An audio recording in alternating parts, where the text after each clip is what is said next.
Morning, everybody. It's DJ NV Angela Yee, Charlamagne the Guy. We are the Breakfast Club. Let's get in some front page news.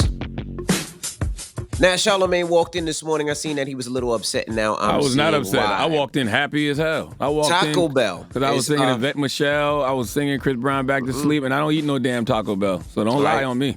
Taco Bell has meatless options now, and the fact that Charlamagne can't get his meat from Taco Bell made him very upset this morning. Taco Bell is right now trying Beyond Meat tacos and plant-based tacos. That's amazing. Drop on the clues bombs for Taco Bell for having plant-based food. I used to work at Taco Bell. I worked at Taco Bell for 2 weeks when my sister was a manager there. She fired me. She fired me after 2 weeks of working there. How your sister fire you? Well, I mean, I didn't really want to be there, so it wasn't really a job I used to take serious. And then I used to come in there, and I used to just when they used to put me on taco duty, and you have to make the tacos. I'd be making the soft tacos, but eating them at the same time, coming in when I wanted to.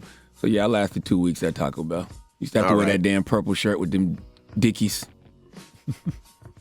Goodness. All right, now Chauvin, like Charlamagne said, you know him from the George Floyd trial. Well, I shouldn't say the George Floyd trial. You know him from murdering George Floyd. He was found guilty. He is, like you said, on suicide watch. So they have him on suicide watch to make sure he does not kill himself and has to serve out his full sentence. Well, actually, yeah, I said I hope he doesn't kill himself because, I want him to, get sentenced and have to deal with the consequences of his actions. But, I mean, I do think there's an over-under on him killing himself. So I'm glad he's on suicide watch so he doesn't do that.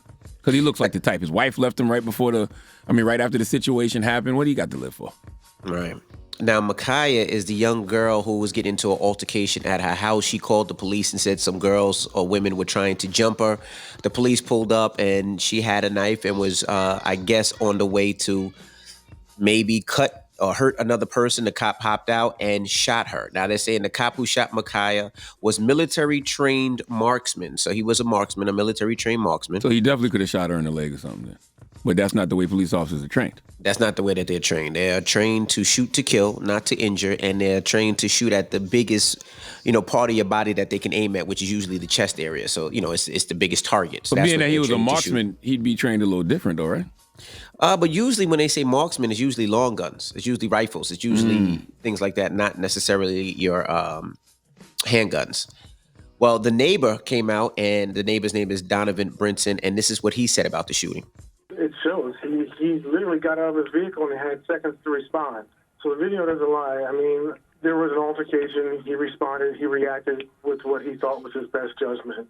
Whether that means he tried and go for the leg, which I don't think he had time to take aim and go for a leg, to be honest. So he did what he thought was best. Right. Now, the mom also spoke out, and this is what the mom said. I've always had sympathy for the Breonna Taylor story and her family, and now I know what it feels like to lose a child. I want the killing in the world to stop, and that's what Micaiah would want. Micaiah was peaceful. She was loving. She wanted everybody to get along. She was a Christian.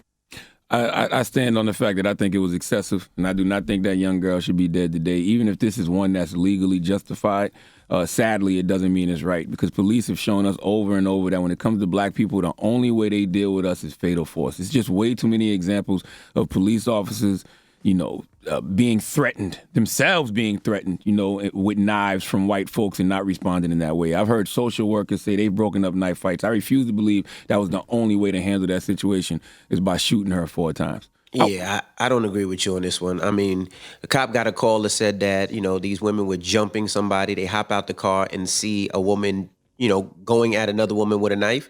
Yeah, maybe if they would have shot her in the foot, who's to say, or shot her in the leg, who's to say that she still couldn't stab the young girl? So you don't think 4 times was excessive? No, wow. I honestly don't. Wow. And the reason I don't think that is because everybody sees one side. But now think about the other side. Think about that was your daughter about to get stabbed. You want them to dead.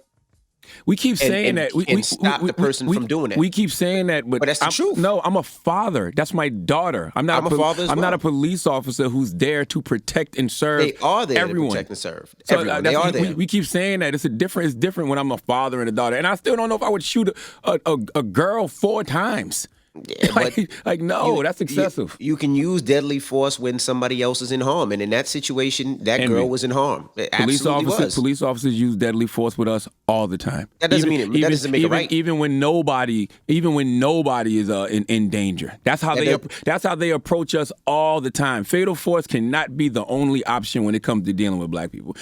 There's a million videos you can see of black people complying. Black people laying on the ground in handcuffs. Black people like in a situation like Michaela Bryant. The Latino boy from last week in Chicago. It's fatal force every single time. There's got to be another way to deal with us. You can say that 1,000,001 times, but every case is different. And in this case, if I pull up to a scene and see a girl chasing another girl about to stab a girl, my job as a police officer is to make sure that girl does not get killed. Absolutely. And the law allows me to stop that killing or that stabbing any means necessary. That's what that law allows me to do. And on both sides, if my daughter was about to get stabbed, I would want that person taken down, shot, or anything by any means necessary. And that's what a cop's job's to do, to protect and to serve. And they don't do that. That cop protected that young girl. Now, we could talk about every case and talk about, well, what about this case? What about that case?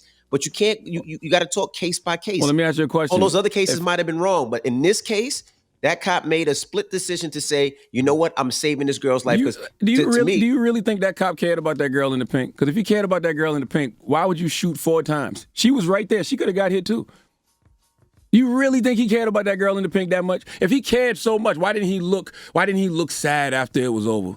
Why did he say Blue Lives Matter after it was over? If he was such a good cop like you said, and he was just there to save lives, why was there no remorse? We can move the goalpost on every time we talk about the story. We are. But now it's like, did he shoot right or shoot wrong? Okay, well, if he shot right, then how come he looked sad after? Well, how come after he didn't tie his shoes? Like, we can move the goalpost in every situation. But in that situation, that cop possibly saved that girl's life. He did save her life. But once again, just because something is legally justified doesn't mean it's right. And I'm not saying that he shouldn't have intervened. You just said he saved the girl's life. What are you talking about? You just said he possibly saved that girl's life. Yo, absolutely. But once again, just because something is legally justified doesn't mean that it's right. Just because he could have intervened without killing that girl. I truly believe that. He could have intervened without killing that young lady. He could have intervened and protected that woman without killing that young lady. I watched the video of a white man getting stabbed in the neck. See, we talking about another case. We're talking about another case. Yo, it's common sense. A cop gets stabbed in the neck by a white man.